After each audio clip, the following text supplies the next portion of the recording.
പ്രവാസികൾക്ക് തിരിച്ചടിയായി passport consular സേവനങ്ങൾ തടസ്സപ്പെട്ടത് വലിയ പ്രതിസന്ധി.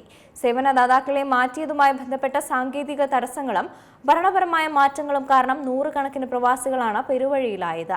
അടിയന്തര ആവശ്യങ്ങൾക്കായി പോലും സേവനങ്ങൾ ലഭ്യമാക്കാൻ കഴിയാത്ത അവസ്ഥ പ്രവാസികൾക്കിടയിൽ കടുത്ത ആശങ്കയാണ് ഉയർത്തുന്നത്.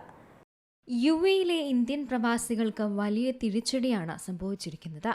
പാസ്പോർട്ട് കോൺസുലർ സേവനങ്ങൾ തടസ്സപ്പെട്ടത് വലിയ പ്രതിസന്ധി തന്നെ സൃഷ്ടിച്ചിട്ടുണ്ട്. സേവനദാതാക്കളെ മാറ്റിയതുമായി ബന്ധപ്പെട്ട സാങ്കേതിക തടസ്സങ്ങളും ഭരണപരമായ മാറ്റങ്ങളും കാരണം നൂറുകണക്കിന് പ്രവാസികളാണ് പെരുവഴിയിലായത്. അടിയന്തര ആവശ്യങ്ങൾക്കായി പോലും സേവനങ്ങൾ ലഭ്യമാക്കാൻ കഴിയാത്ത അവസ്ഥ പ്രവാസികൾക്കിടയിൽ കടുത്ത ആശങ്ക ഉയർത്തുന്നുണ്ട്. കഴിഞ്ഞ ഒരു ദശകത്തിലേറെയായി പാസ്പോർട്ട് സേവനങ്ങൾ കൈകാര്യം ചെയ്തിരുന്ന BLS കമ്പനിയിൽ നിന്ന് അൽഹിൻ ടൂർസ് ആൻഡ് ട്രാവൽസിലേക്ക് സേവനം മാറ്റിയതോടെയാണ് പ്രതിസന്ധി രൂക്ഷമാവുന്നത്. 2025 നവംബറിൽ വിളിച്ച ടെൻഡറിലൂടെയാണ് പുതിയ കമ്പനിയെ തിരഞ്ഞെടുത്തത്. എന്നാൽ ഈ മാറ്റത്തിനിടെ പല പ്രവാസികളും അപ്രതീക്ഷിതമായി കുടുങ്ങിപ്പോയിട്ടുണ്ട്. ഈ പ്രതിസന്ധി പരിഹരിക്കാൻ ഇന്ത്യൻ മിഷൻ അടിയന്തര ഇടപെടൽ നടത്തിയിട്ടുമുണ്ട്.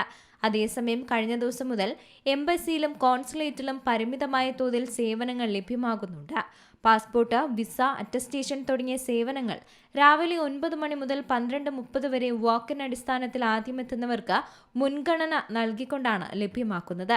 ഇത് പ്രവാസികൾക്ക് വലിയൊരു തിരിച്ചടി തന്നെയാണ്.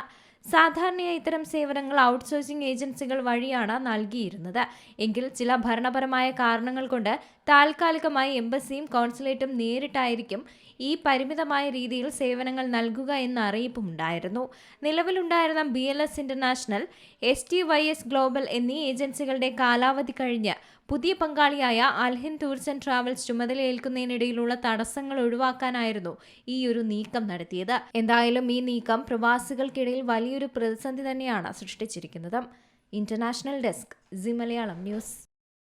ഏറ്റവും പുതിയ വാർത്തകളും വിശേഷങ്ങളും വിരൽത്തുമ്പിലറിയാൻ സി മലയാളം ന്യൂസ് എല്ലാ ഡിജിറ്റൽ പ്ലാറ്റ്ഫോമുകളിലും ലഭ്യം.